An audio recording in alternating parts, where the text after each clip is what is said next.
حکم ناحق. روزی بود و روزگاری بود، یک پیرمرد کمبونی و لاغرندام که خیلی هم رنجور بود پیش طبیبی رفت و گفت حالم خیلی بده، چاره‌ای بکن. طبیب نبض اون رو گرفت، زبانش رو معاینه کرد و پرسید دیشب چی خوردی؟ گفت هیچی. پرسید صبحونه چی خوردی؟ گفت هیچی. طبیب دید که این آدم علاوه بر اینکه پیر و رنجوره، گرسنه و بیرمق هم هست و مثل اینکه از بی غذایی و بی جانی نزدیکی که از پای بیفته و چیزی از عمرش باقی نمونده. طبیب دلش سوخت و برای اینکه جواب ناراحت کننده‌ای به اون نداده باشه گفت مرضی که تو داری نه پرهیز دار و نه دوا میخواد. برای اینکه حالت بهتر بشه باید چندی مطابق میلت رفتار کنی.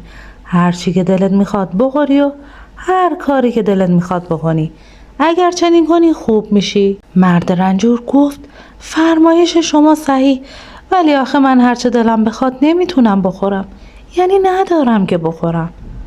طبیب بیشتر به حال اون ترحم کرد و چون نمیخواست که توی این آخر عمری غم اون رو زیادتر بکنه گفت مقصود من همینه که فکر این چیزها رو نکنی. به هر حال باید تا اونجا که میتونی دلت رو به چیزهایی که ممکن هست خوش کنی و آرزوهای خودت رو تا اونجا که میتونی برآورده کنی و تا اون اندازه که داری بخوری و تا اون اندازه که میتونی هر کاری که هوس کردی رو انجام بدی. مرد رنجور گفت خدا خیرت بده که منو راحت کردی.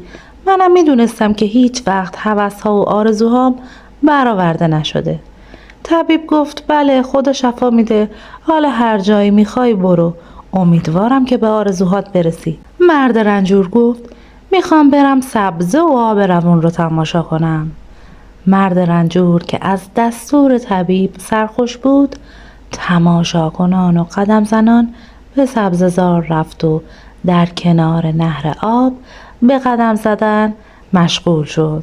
قدری که پیش رفت یک درویش رو دید که بر لب آب نشسته بود و سرش رو به پایین خم کرده بود، دست و روی خودش رو میشست. مرد رنجور نگاهش به پشت گردن درویش افتاد، دید پشت گردن و بناگوش درویش صاف و هموار و جای سیلی خور خوبی داره و ناگهان هوس کرد که یک کشیده آبدار بر پس کله درویش بزنه. اون میدونست که بی خود نباید به کسی سیلی بزنه، ولی یادش اومد که طبیب گفته دوای دردش اینه که هر کاری که دلش میخواد بکنه. دیگه نتونست با این هوس مبارزه کنه. آستینش رو بالا زد و پیش رفت. سلام همراهان عزیز، خوش اومدید به این داستان و این ویدیو. خوشحالم که تا این لحظه همراه من بودید. ممنون میشم قبل از هر چیزی کانال من رو سابسکرایب کنید، این ویدیو رو لایک کنید و نظرتون رو راجع به داستان در انتها برام بنویسید. بریم با هم ببینیم چه اتفاقی پیش میفته. آستینش رو بالا زد و پیش رفت. پشت گردن درویش رو نشانه گرفت و کف دستش رو روی هوا تکان داد و سیلی محکمی به درویش زد. صدای سیلی که بلند شد شروع کرد به خندیدن. درویش که مشغول دست و رو شستن بود به زحمت خودش رو نگه داشت که در آب نیفته و با خوردن سیلی یک آه گفت و وحشت زده از جا بلند شد و خواست که سیلی زن رو بگیره و به حسابش برسه. اما وقتی که مرد رنجور رو نگاه کرد دید پیرمردی مردنی است. اگر بخواد قصاص کنه ممکنه که مرد رنجور تلف بشه.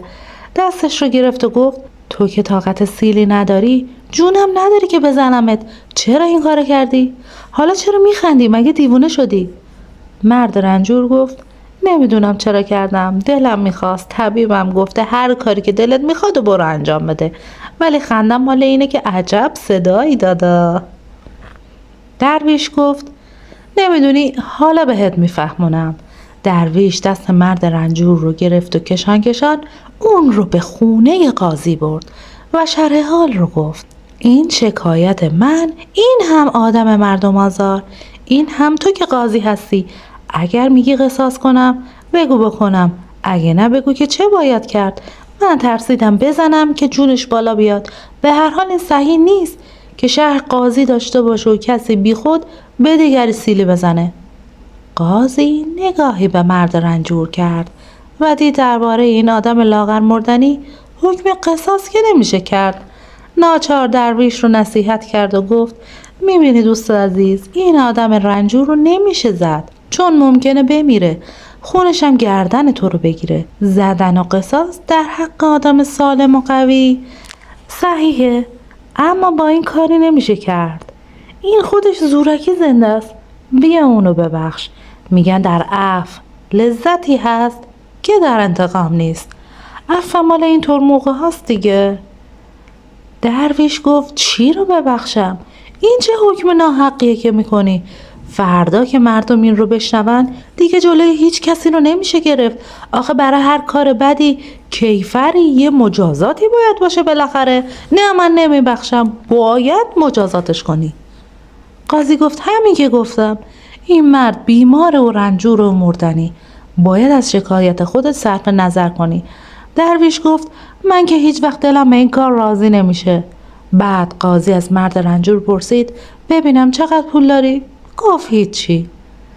پرسید صبح چی خوردی؟ گفت هیچی. قاضی به درویش گفت میبینی این مرد گرسنه هم هست، یک سیلی به تو زده، چیزی از تو کم نشده.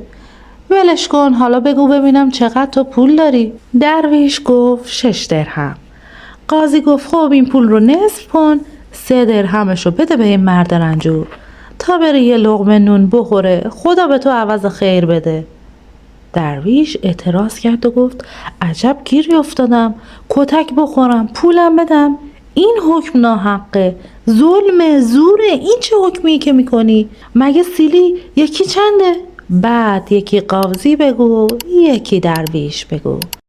مشغول گفتگو شدن. مرد رنجور داشت فکر میکرد که معلوم میشه یک سیلی چند درهم قیمت داره. در این موقع نگاهش به پشت گردن قاضی افتاد و دید پس گردن قاضی از درویش هم صافتر و هموارتر و بهتره. دوباره هوسش گل کرد. همونطور که قاضی و درویش مشغول گفت و شنید بودن، مرد رنجور دست خودش را توی هوا تکانی داد و یک سیلی جانانه هم به قاضی زد و گفت حالا 3 درهم هم شما بدید که به یه جایی برسه. قاضی از این کار خیلی اوقاتش تلخ شد، اما درویش خوشحال شد و 6 درهم پول در آورد و گفت بفرمایید، این 3 درهم هم مال اون سیلی که به من زد، این 3 درهم هم مال سیلی که به شما زد. قاضی گفت این چه حرفیه؟ تو پول میدی تا منو بزنن؟ درویش گفت بله، اگه سیلی خوبه برا همه خوبه، اگه بده برا همه بده. حیف که دیگه پول ندارم، وگرنه این سیلی دوم به 10 درهم هم میارزید، چون سزای حکم ناحق بود و خیلی بجا بود. تا تو باشی دیگه هرچی برای خودت نمیپسندی برای دیگران هم نپسندی. فرار از مرگ. روزی بود و روزگاری بود، گفتند که یک روز نزدیک ظهر حضرت سلیمان در بارگاه خودش در بیت المقدس نشسته بود که مردی سراسیمه وارد شد و از قیافش آثار ترس و وحشت نمودار بود. حضرت سلیمان پرسید چی شده؟ چی میخوای؟ اون شخص گفت ای مرد بزرگ، امروز اسرائیل رو دیدم. اسرائیل نگاه خشمناکی به من انداخت و از من گذشت. من میترسم اسرائیل بیاد و جون منو بگیره. حضرت سلیمان گفت بسیار خوب، اسرائیل فرشته ای از فرشتگان و به امر خداوند جون میده و جون میگیره. تا حکم خدا نباشه کاری نمیکنه. من ممکنه که هر روز اسرائیل رو ببینم، اما نمیترسم. تو که ترسیدی میگی من چیکار کنم؟ از من چی میخوای؟ مرد گفت خب من همیشه از اسرائیل میترسیدم، امروز از نگاه غضبناک اون بیشتر ترسیدم. مردم میگن که بادها در فرمان سلیمانه. تو میتونی که به باد فرمان بدی که من از این کشور بیرون ببره. مردم میگن سلیمان حاجت مردم رو میده. حاجت من اینه که به باد فرمان بدی که فوری منو به کشور هندوستان ببره. من میخوام حالا که اسرائیل منو توی این کشور دیده دیگه توی این کشور نباشم. این حاجت منه. خواهش میکنم که به من کمک کن تا از جنگ اسرائیل و مرگ بگریزم. حضرت سلیمان فرمود بسیار خوب، مرگ و زندگی در اختیار من نیست، اما باد در اختیار منه. من حاجت تو رو روا میکنم. الان دستور میدم که باد تو رو به هر جایی که میخوای بری ببره. حضرت سلیمان باد رو حاضر کرد و گفت ببین که این مرد کجا میخواد بره، اون رو برسون. باد اون مرد رو بر قالیچه سلیمان سوار کرد و از صحرا گذشت و از دریا گذشت و در چند دقیقه اون رو به یکی از شهرهای هندوستان رسود. اون رو پیاده کرد و رفت دنبال کارش. اون روز گذشت و روز دیگه حضرت سلیمان اسرائیل رو توی بارگاه خودش ملاقات کرد. از اون پرسید ای اسرائیل، دیروز مردی پیش من اومد و از تو شکایت داشت و میگفت اسرائیل غضبناک به من نگاه کرد و من ترسیدم. اون مرد از من خواهش کرد که به باد امر کنم که فوری اون رو به هندوستان ببره و از این شهر دور کنه. من هم نخواستم دلش رو بشکنم، این کار رو کردم و اون رو به هندوستان فرستادم. اما تعجب میکنم برای چی اون رو ترسوندی و باعث شدی که از خونه و کاشانش آواره بشه؟ اسرائیل جواب داد من جز اطاعت حکم و فرمان خدا کاری ندارم. نگاه به اون مرد از خشم و غضب نبود.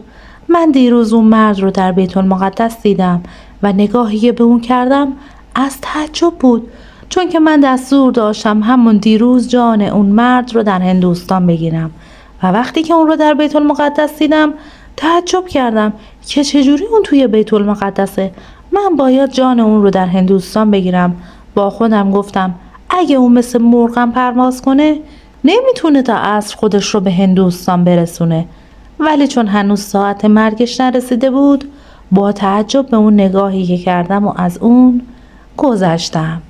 اما بعد که در ساعت معینی به هندوستان رفتم اون رو در هندوستان دیدم و همونجا مرگ اون فرا رسید. من اون رو قبض روح کردم. حضرت سلیمان گفت همینه، از همه چیز میشه فرار کرد الا مرگ. اون بایستی در همون ساعت در هندوستان می بود و هیچ وسیله‌ای به جز باد نمیتونست که اون رو به هندوستان برسونه. خودش با پای خودش پیش من اومد و با زبون خودش از من خواهش و تمنا کرد و به سراغ سرنوشت خودش رفت. حق شناسی لقمان. روزی بود و روزگاری بود و لقمان حکیم مردی بود سیاه چرده و نازک اندام که تمام عمر خودش رو به پند گرفتن و پند دادن گذروند و در زمان خودش هوش و عقل و حرفهای خوب اون در شهری که زندگی میکرد معروف بود و بعدها که در همه جا مشهور شد چنان اون رو به خوبی یاد میکردن که بعضی از مردم اون رو پیغمبر میدونستن. یکی که از سرگذشت نامه اون نگاه میکرد بیشتر به عقل و هوش و حکمت و دانش اون ایمان می آورد، به طوری که لقمان در نظر خواجه خیلی عزیز و محترم شده بود. کم کم کار به اونجا رسید که خواجه لقمان رو مثل پسر و برادر خودش دوست داشت و اون رو مانند همنشین و همدم خودش میدونست. خواجه بیشتر سعی میکرد در هر پیش آمدی عزت و احترام لقمان رو نگه داره و در سر سفره هم بهترین خوراک رو به لقمان تعارف میکرد و این بود تا یک روز که از مزرعه برای خواجه یک خربزه نوبر تحفه آورده بودن. خواجه کارت رو برداشت و پیش از اون که خودش خربزه رو بخوره یک برش از خربزه برید و به لقمان تعارف کرد. لقمان اون رو گرفت و خورد و از قیافه لقمان پیدا بود که از اون راضیه. خواجه خوشحال شد و باز هم یک برش دیگه از خربزه برید و به لقمان داد. لقمان برای رعایت ادب اون رو قبول کرد و مثل لقمه لذیذی خورد و تشکر کرد. خواجه خوشحالتر شد و باز هم پاره دیگر از خربزه به لقمان داد و همینطور کرد تا اینکه فقط یک برش از خربزه باقی مانده بود. خواجه با خودش گفت حالا دیگه میتونم خودم هم از این خربزه نوبر کنم.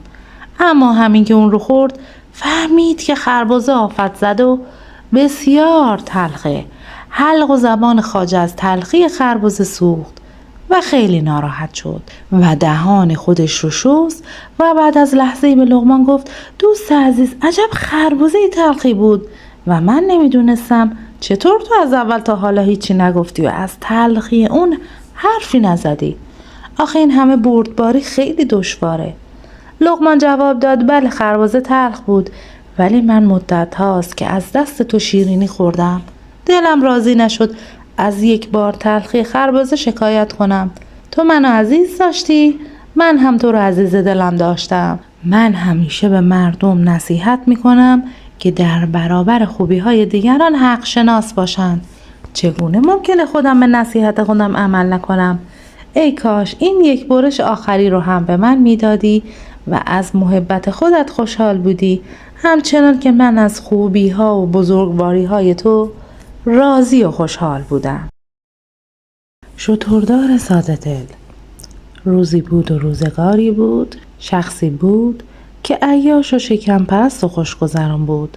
همه چیز میخواست و هیچ هنری هم نداشت. تنبل هم بود و هیچ کاری هم نداشت. ناچار پس از اینکه میراث پدر را تمام کرده بود، مدتی هم با قرض کردن و پس ندادن، نسیه خریدن و نقد فروختن و کلاهبرداری، کلاهگیس نسیه خریده بود و با 6 ماه وعده اون رو به نصف قیمت نقد فروخته بود و خرج کرده بود.